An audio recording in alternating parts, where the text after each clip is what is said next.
I'm Amanda Hutchinson and I'm the Head of Policy for Regulatory Change at CQC, and we're currently reviewing and updating the way that we regulate. In today's video, we'll be running through a recap of the structure of our single assessment framework and how we're going to apply that, and then also talking in a bit more detail about what our assessment will look like from the perspective of a provider and how that might change. So if we could move on to the next slide, please. So just to talk a little bit about our assessment framework, to run through this in a bit more detail. Our assessment framework is built on our 5 key questions and well-known rating system, and is what we use to set out our view of quality and make judgments. We've drawn on work done previously by Think Local, Act Personal, National Voices and the Collaboration for Collaborative Care on Making It Real. They co-produced a personalised care and support framework that can be used by people who work in adult social care, health, housing and people who use services. Importantly, this sets out what good and outstanding person-centred care looks like and what people should expect from providers, commissioners and system leaders. We want to use I statements as the starting point for our assessment framework, taking the important first step towards truly regulating through the eyes of the public. As the statements encapsulate the views and expectations of real people, we feel that giving them a prominent place in our single assessment framework helps to focus the whole health and social care system on people at a very human and relatable level.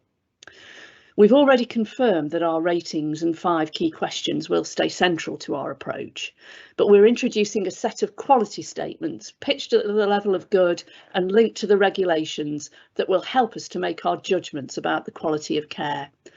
They will replace our current key lines of inquiry, CLOEs, as we call them, and prompts, and be expressed as we statements, helping to make things clearer for providers about our expectations on them, while reducing the duplication that currently exists across our CLOEs. We will use this set of statements in our assessments of all sectors and service types and at all levels, using them to register services with a provisional rating of good, through to our new work looking at local authorities and integrated care systems.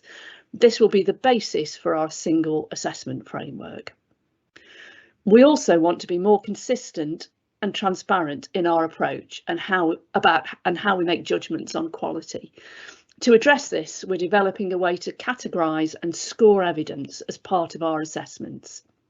The evidence categories will bring more structure to our process for assessing quality, and the 6 categories are people's experiences, feedback from staff and leaders, observations of care, feedback from partners, processes and outcomes of care.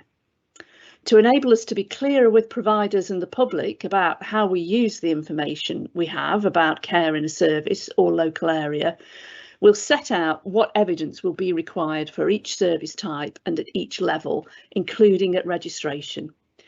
In many ways, this will be data and evidence already familiar to providers and to our inspectors, but by bringing in the 6 evidence categories and setting out what we always need to collect and review in order to make a decision, alongside a way of scoring evidence, we're able to bring a more structured and consistent framework for assessing quality.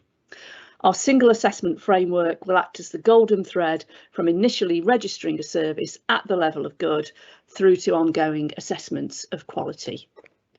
So just to give an example here of what an I statement and we statement look like, we've already confirmed that our ratings and 5 key questions will stay central to our approach, but as the reference point for our assessment framework, we want to use I statements to set out the views and expectations of real people. We hope that in giving them a prominent place, they will help focus the whole health and social care system on people at a very human and relatable level. We're also introducing a set of quality statements pitched at the level of good, replacing our current key lines of inquiry to make things clearer for providers about our expectations on them. To make some of this more tangible, here are the two examples drawn from our new assessment framework of an I statement and a we statement, covering the topic area of safe system, pathways and transitions. So just to recap a little more on our assessment approach. So our assessment approach is the process we follow to assess quality. And there are four things that I wanted to cover here. The first of these is the emphasis on structure and consistency and why that's important. So by categorising and scoring evidence, we'll be able to bring more structure and consistency to our judgments. As part of this, we'll set out what evidence we always need to collect and look for at each quality statement. This will vary depending on the service type. For example, the evidence we can collect in GP practices will be different to what we have available to us in an assessment of a home care service. They will also depend on the level at which we're assessing. For example, the evidence we have available to us when a service is registering with us for the first time will be different than when a service has been operating for a while. And the single assessment framework will enable this flexibility.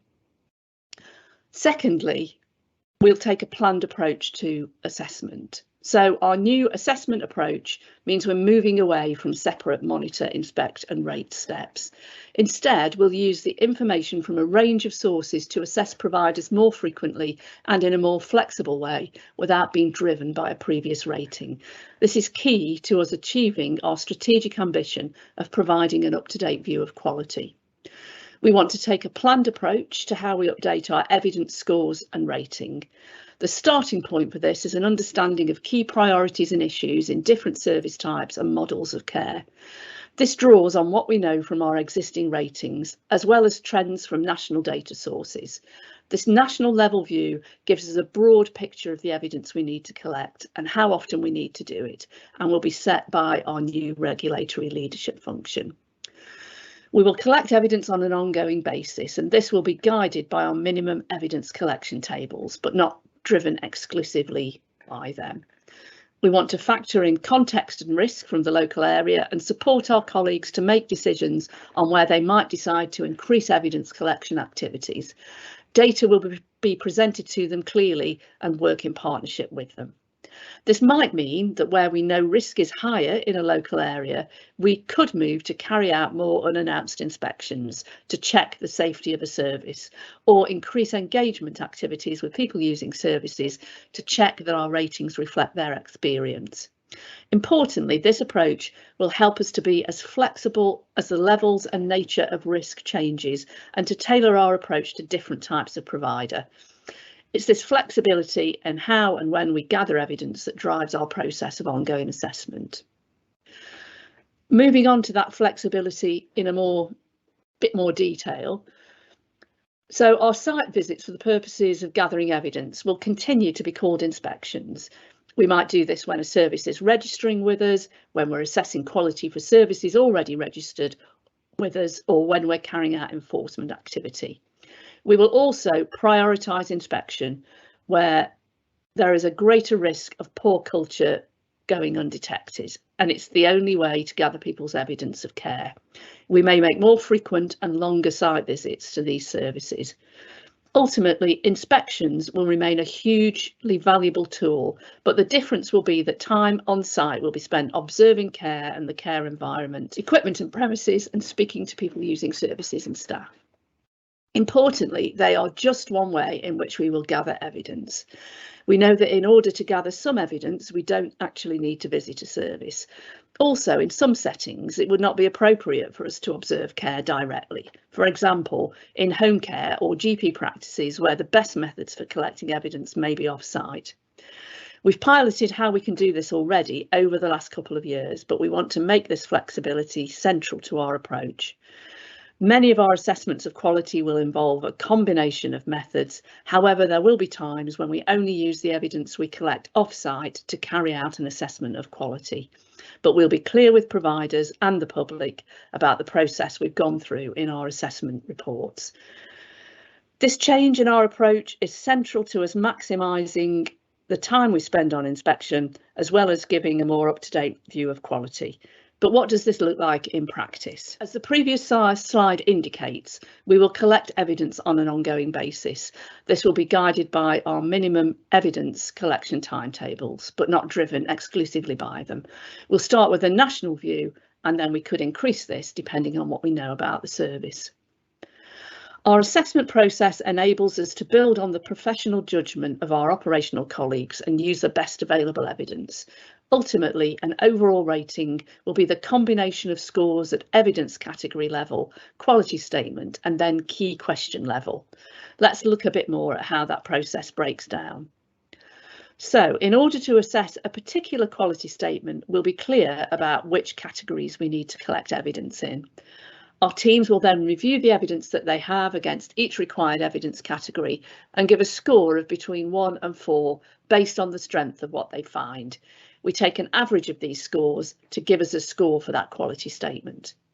To give us a rating at key question level, we'll take the combination of scores from across the quality statements and calculate what this is as a percentage of score available. These then combine to give us an overall rating. Scoring is primarily an internal process, although it also provides the basis for benchmarking information, which we'll share with providers through our provider portal, as well as giving a more clearly defined view of quality in our reports. There'll be a quality assurance process through the provider portal, and scores will always be given by a human. Let's have a look at some examples of how this looks in practice. So, just to recap, we've got a 3-stage process for how we maintain up-to-date judgments. We set the timetable for evidence collection based on national and local risk analysis and priorities. We score evidence categories for impacted quality statements, and we publish scores, narrative and direction of travel when change or time thresholds are reached. And I'm now going to pass you over to my colleague, Lisa Annerley, who is going to talk through in a little more detail what the year in a life of a provider might look like. Hi, my name is Lisa Annerley and I'm Head of Analytic Content at CQC, which means I spend my time focusing on how we measure quality and safety in health and care services. I'm going to take you through what a year of assessment could look like. I'm going to use a home care service as an example to illustrate our new approach. Although we focused on home care for this presentation, I hope this will give you an idea of how the model will also be applied in other settings. So I'm going to start with talking about this minimum timetable that Amanda's already covered. So for the home care service, we've looked at the evidence categories that sit within our single assessment framework and determine that we need to collect evidence relating to people's experience, feedback from staff and leaders, feedback from partners who work with that service, and have information about effective processes of care.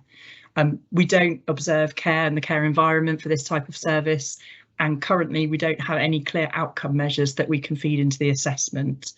So we set that minimum timetable for when we'll go make sure that we've looked at evidence or collected and collated evidence relating to those categories.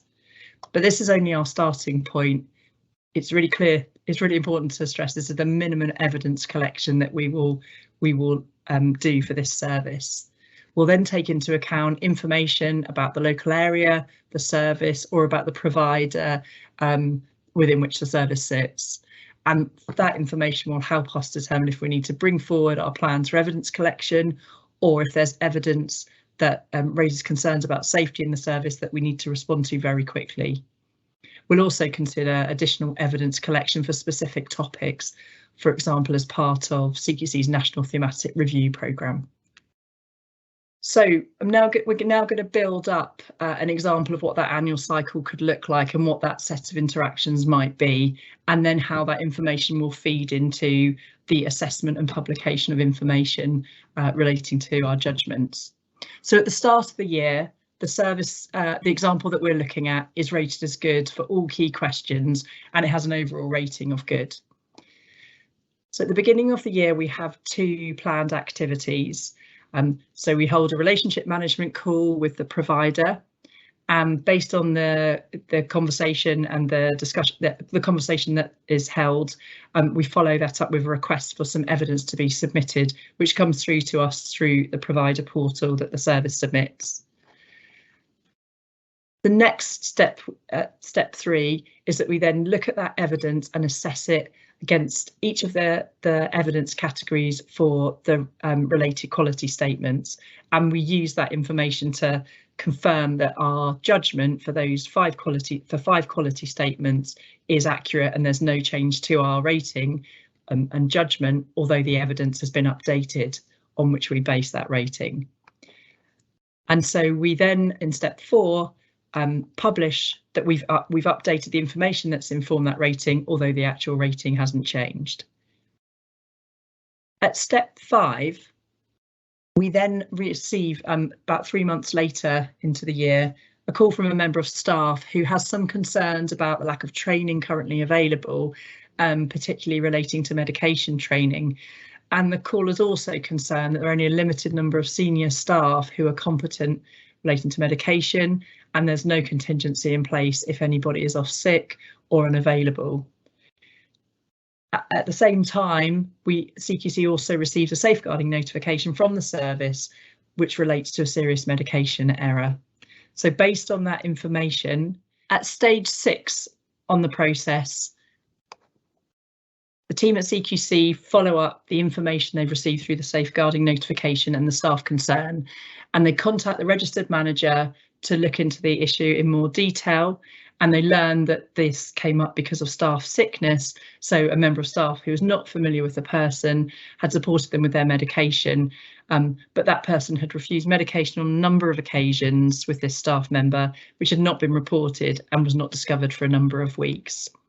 So in step 7, we initiate evidence gathering against 4 evidence categories. So we look at gathering information from a number of interviews with staff and leaders. We also spend time gathering people's experience information, following up with people who use the service, as well as making a request for further evidence to be submitted by the service, which they submit through the provider portal. The information that we look at and then start to assess relates to 3 quality statements, so medicines optimisation, safe and effective staffing, and to governance and to management and sustainability. And the information that we've gathered across the evidence categories, we find that we have got sufficient evidence to show that the level of service is not meeting a good standard of care, and therefore we make changes through our scoring to take that down to a 2, having started at a 3, which was equivalent to good.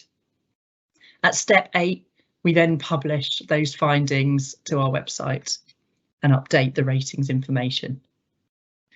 Step 9 in the example is then a call to review progress with the registered manager to check in on the issues that we've identified and to determine if there have been improvements that could again be reflected in our judgment, and then the cycle would carry on through to gathering evidence, assessment, through to publication.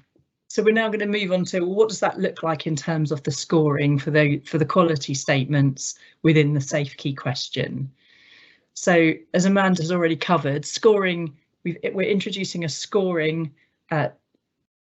component of our new model to bring structure, consistency and transparency to how we make decisions about our judgments and our ratings.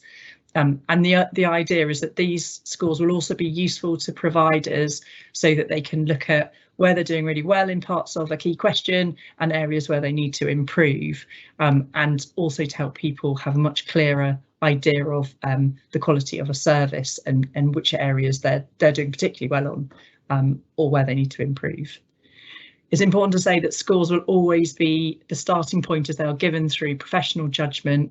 They're set by a human, and they're subject to a quality assurance process. So as you can see on the screen here, if you remember that this service was at the had a good rating, and you can see here the thresholds that we're using, that they're at the bottom end of a good rating. So that's in the percentage score at the bottom of the table, and the thresholds that we are proposing to use to award the rating. So on this screen you can see all the quality statements that relate to the safe key question and what the score is from those. To get to a key question rating, what we look at is the scores achieved for the quality statements out of the maximum possible score that could have been achieved if all of the quality statements had been scored at 4, for example. So we calculate the rating based on a proportion of those scores achieved, and we've set some thresholds that align to our rating scale. So this service starts off with this this profile of scores for safe, and on the next slide you can see how that's changed based on the assessment year that we've just worked through.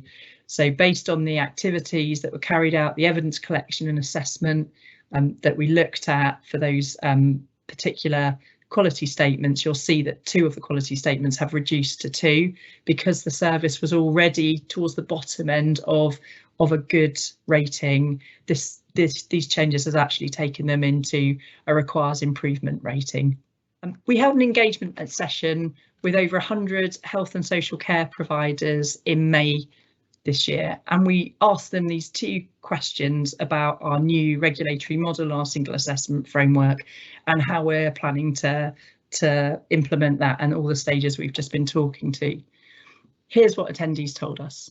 I think looking at some of the kind of questions in chat before we went into the breakout rooms, there's clearly questions around how we're going to transition from one system to the other, how different it's going to be, and what's the impact going to be, and how we're measuring that impact, as well as the overall impact going forward.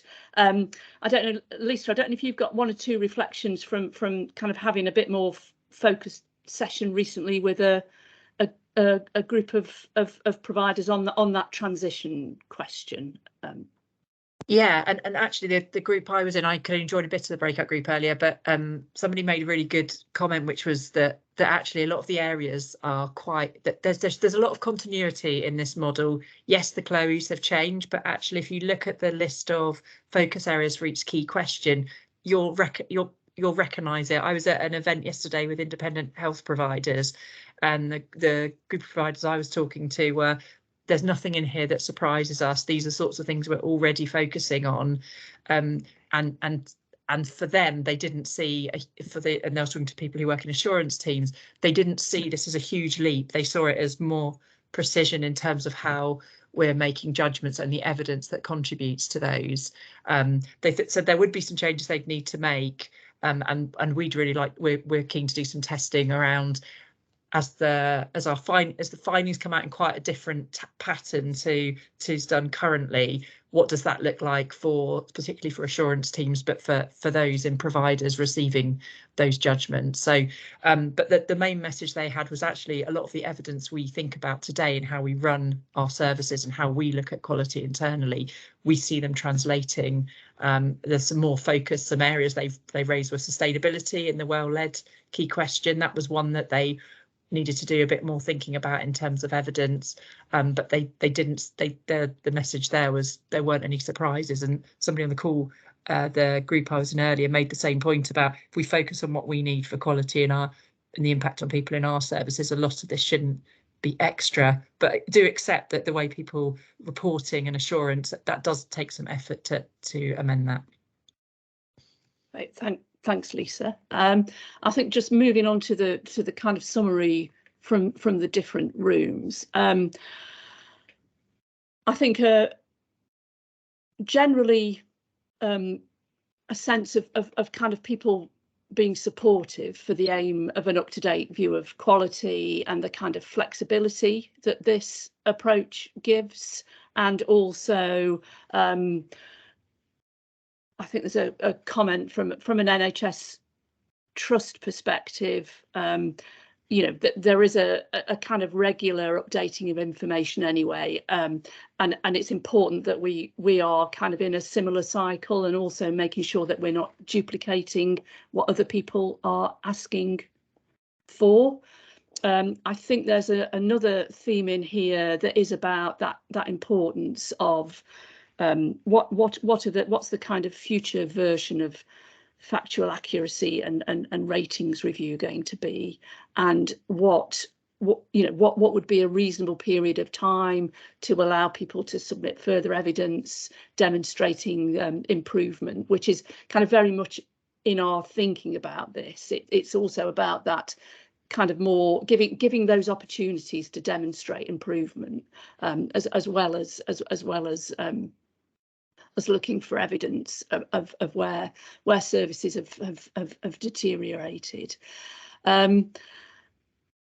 Some comments around the scoring and the importance of that being transparent, and just checking through, and I think, yes, a sense of that this is going to be important and helpful in supporting more consistent judgments, but yeah, I think a lot of it would be helpful to understand some more of the detail, and also the importance that you know, we need to be really clear that data, the current rating that we're using to kind of baseline this process going forward, are up to date. I think recognition, yeah, that flexibility is important, and reflecting different types of providers and their overall context, and just that real clarity of expectation, and about this being something that kind of works for all sizes and shapes of providers. I'm just going to kind of pick randomly on a couple of the room facilitators, just to see if there's anything that you particularly wanted to add to this from your room. So I'm going to ask Tim Ballard, if you're still on the call, was there anything that you came through strongly from your room that you'd like to reflect? Yeah, there were quite a few actually, Amanda. One was about the real importance of us getting the balance right between not leaving providers with perhaps an inadequate rating over a long period when they've demonstrably actually achieved what they needed to achieve to change that. But on the other hand, concern was also raised about rapidly oscillating judgments and the impact that would have not only on the staff who work in a service, but importantly in the confidence of patients. So a service which has been good for, you know, long term, if it were to slip in one domain or another, then, you know, getting the timeliness of that right. And one very interesting idea that came up from the group as well was the idea of a potential grace period, and that it's sometimes more helpful for a provider to have the regulator coming along when they've started to address a problem from a hospital trust perspective, so we could actually see the full picture of how they were responding rather than right at the beginning. So yeah, lots of interesting ideas. Yeah, no, that sounds yeah, I'd say lots of good stuff in there. And the importance for internal consistency was well made as well, Amanda, yeah, that we've got to make sure that a judgment in Penzance is the same as a judgment in Newcastle. Yeah, no, really good points. Ed Foster, anything that you'd want to pick out from your room? What's the key points? I think there was a lot of mention of, and I, you know, reluctant to use these letters, but PIR, and I think the legacy of that method of gathering information from providers, and depending on service type, of course, but you know, people don't feel comfortable submitting that volume of information on a quarterly basis, and they're kind of worried about the implications for it. You know, I mentioned about the provider portal being a lot more appropriate vehicle and framework for sharing information, and scope and nature of what we used to ask for probably won't quite be the same. But on the other flip side of that is the support for regular conversations on a quarterly basis with CQC, and that emphasis on relationship management as being a very, very appropriate frequency to gather some more of that softer evidence. Yeah. I think that was something that came through quite strongly. That's great. Thank you. Thanks. And I think a helpful update also from Sarah in the chat about just the real importance of kind of giving some time to make changes. And you know, I think it's definitely something about, you know, how we're shifting the relationship slightly in line with the sorts of things that we were talking about in our strategy, that are really about what are the best things we can do to help services to improve, as well as calling out where care is clearly not good. And I think there is a lot of scope in this new system to kind of have that more flexible, open relationship around this. So I say lots of really excellent points in the chat. I've done a few of these sessions, and to me it's sort of feeling good to be starting to get into a bit more of the detail. I know one of the comments was this still feels a bit conceptual, but you know, I think we've definitely now in a space where we're able to get into a bit more detail and give some more concrete examples of what this might look and feel like in future. And finally, we've had some really great feedback from people who've asked some really helpful questions of the new process, and there are ways you can stay up to date as we continue to develop our plans. These are all here on the screen for you, and we're really interested in getting feedback and questions to help shape how we implement the new model.